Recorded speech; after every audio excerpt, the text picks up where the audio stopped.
Sa ilalim ng tulay. Sa bawat tulay na itinatayo, may dalawang pangpang na pinag-uunay. Tulad ng buhay, may pangarap at realidad. At sa gitna nila, naroon ako, si Manuel.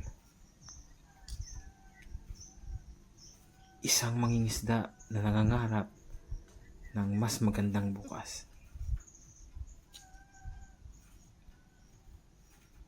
Bata pa lang ako, dito na ako lumaki. Ang tubig na to, saksi sa bawat pag-ahon at paglubog ng pangarap ko. Sabi ni tatay, ang fish cage ay hindi lang hanap buhay, ito ang bumubuhay sa amin. Pero hindi laging payapa ang tubig.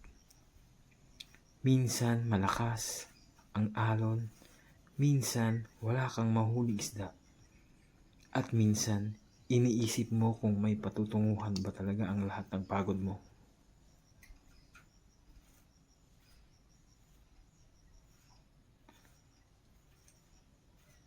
Si Rosa ang dahilan kung bakit hindi ko kayang sumuko.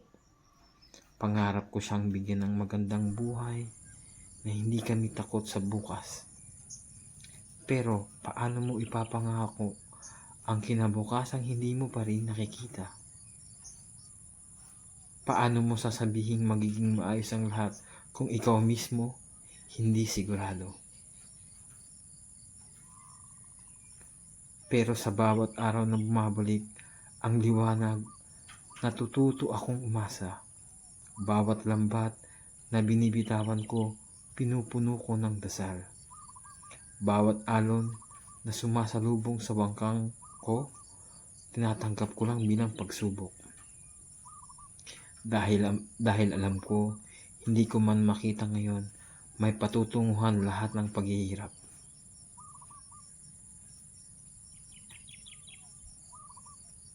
Sa ilalim ng tulay na ito, hindi lang mga isda ang nahuhuli.